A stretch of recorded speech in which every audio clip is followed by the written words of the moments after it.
Thanks, Student Scholar Days is an awesome thing. Brent, thanks for kicking it off. It's really important. Undergraduate research is really important. It's the best part of my undergraduate experience and my graduate experience. That would be graduate research. But at any rate, doing research, you really learn at a different level.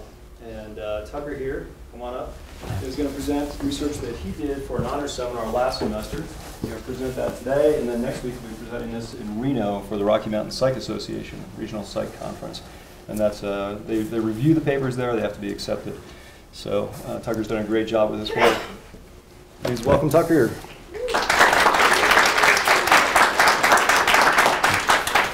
All right, thank you.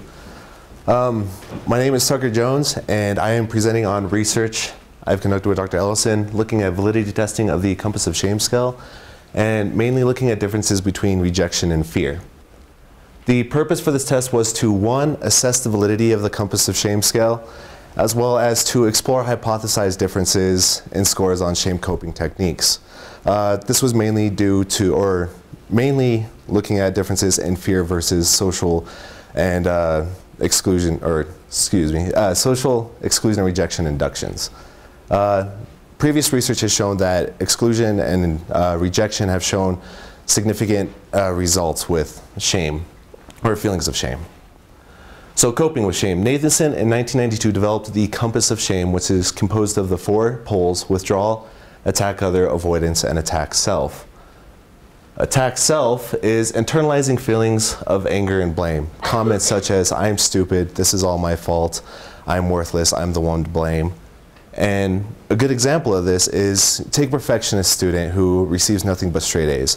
If they get a C on a test, they may shut down and say, "This is all my fault, I'm stupid, I'm an idiot, I'm worthless." You know, they're internalizing these feelings and attacking themselves in a very negative manner. Withdrawal is the tendency to hide or withdraw when shamed. It's the internalization of one's failure and then withdrawing from the general population in order to alleviate feelings of shame. An example of this is, say you're at a party and you say something embarrassing or distasteful. Instead of making amends, you withdraw from the situation and you just kind of alleviate those feelings of shame without really facing them. Attack other is the opposite of attack self, and it's the externalizing feelings of anger and blame. Comments such as, "You're stupid, this is all your fault," pushing those feelings outward instead of bringing them inside. A good example is, if you go back to the student who does poorly on a test, they blame their teacher. You know, the professor has it out for me. It's their fault. It was a bad day. You know, they don't take the blame for it, but it's all these external factors. A good example, or another good example of this would be, if you've ever gotten a bad grade on a test, you kind of start looking around to see if anybody else did worse. And when you see that somebody did worse than you did, you feel a little bit better. That's a pretty good example of a minor case of attack other. Avoidance is the tendency to minimize the importance of a shameful situation. Statements such as, "Who cares? It's no big deal, it doesn't really matter." If you go back to the example of when you're at the party and you say something embarrassing or distasteful, instead of withdrawing, you tend to laugh it off and say, "It wasn't really that big a deal," and you quickly change the subject instead of dealing with the shameful experience. So the Compass of Shame scale, or the COS, is composed of 4 subscales, and each represent one of the methods of shame coping that I previously mentioned of attack self, withdrawal, attack other, and avoidance.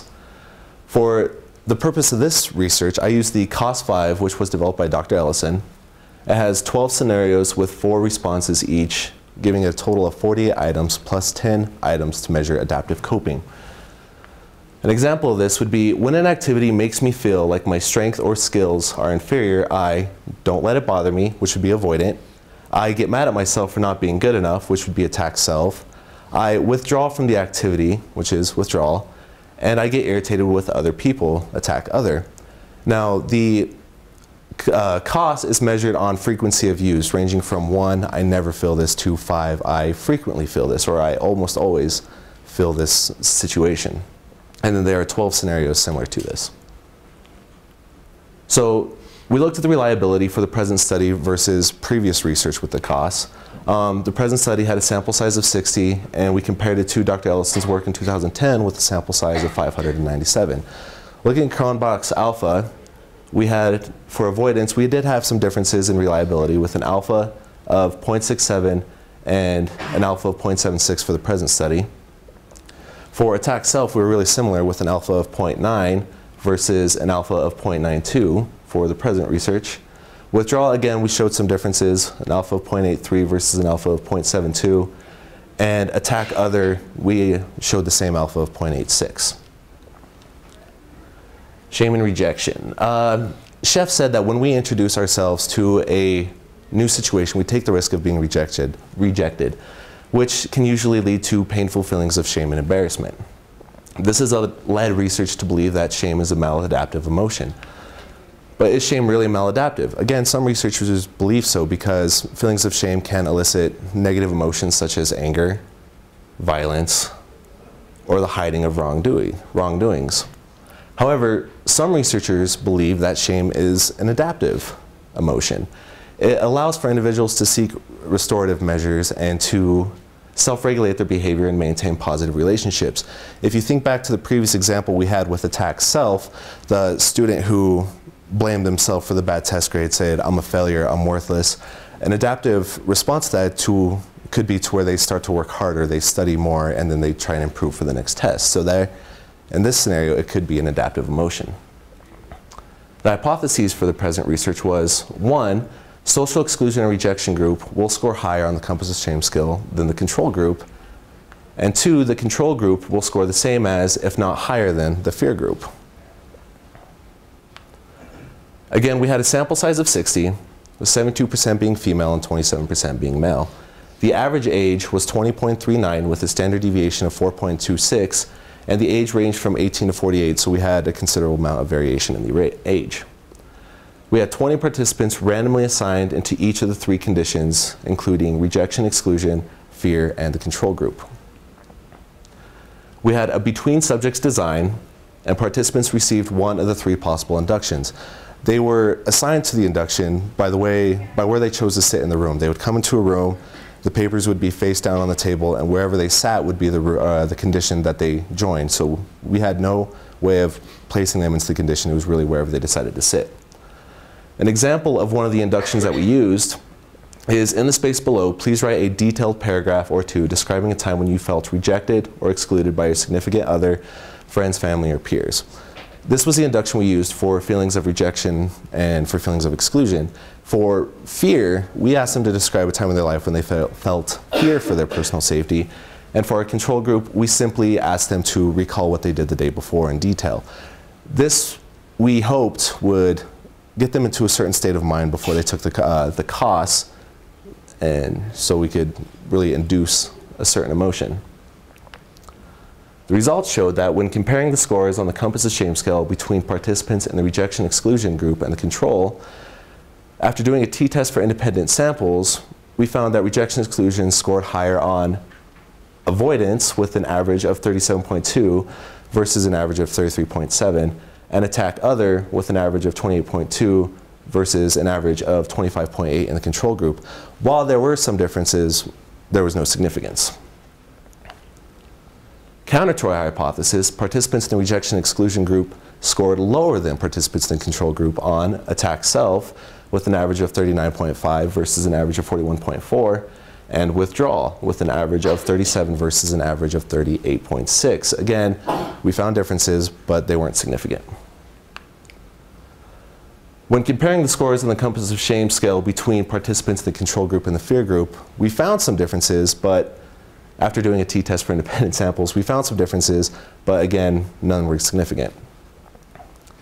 And then, upon exploratory analysis, we examined the retrospective reports written by the participants in the rejection and exclusion condition.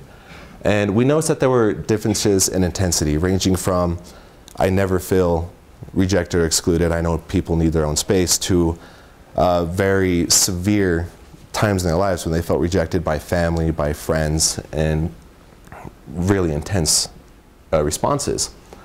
And so this led us to believe that participants who wrote about more intense situations are more likely to internalize these experiences.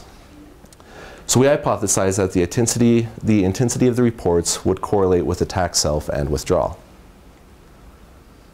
We blindly coded intensity from 1 to 10 using 2 coders, and we found that intensity ratings were significantly correlated with attack self with a positive correlation of 0.72 and withdrawal with a positive correlation of 0.44. And this is just saying that as intensity went up, so did the likelihood that they were going to internalize the scores and score high on attack self and withdrawal. Our conclusions is that rejection and exclusion group scored higher on attack other and avoidance and lower on attack self and withdrawal because, again, these are post hoc explanations for the reasons that we found. The amount of time passed gave the participants the time needed to externalize the feelings of shame and blame. So instead of saying it's all my fault, after a certain amount of time, they were able to move past that and say, it's really not my fault anymore, it's their fault. They're the reason why this happened, it's not my fault. Another explanation could be that participants no longer were concerned with internalizing feelings of shame and blame. They were able to minimize the severity of the original experience. After enough time, they were able to look back and say, it wasn't really that big of a deal, you know. It's not the end of the world.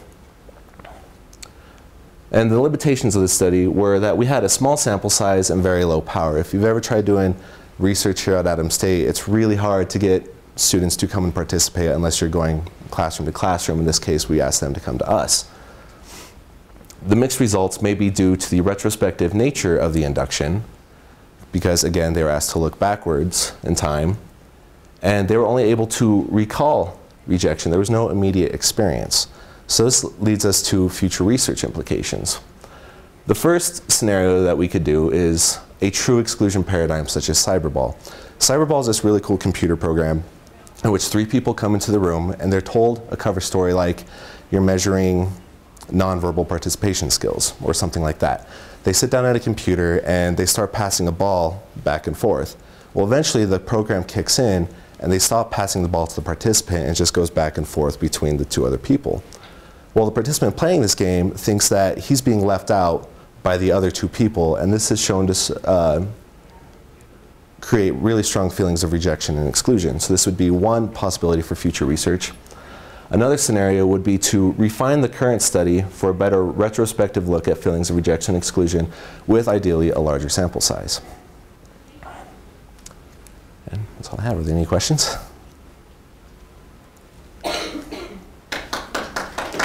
Thank you.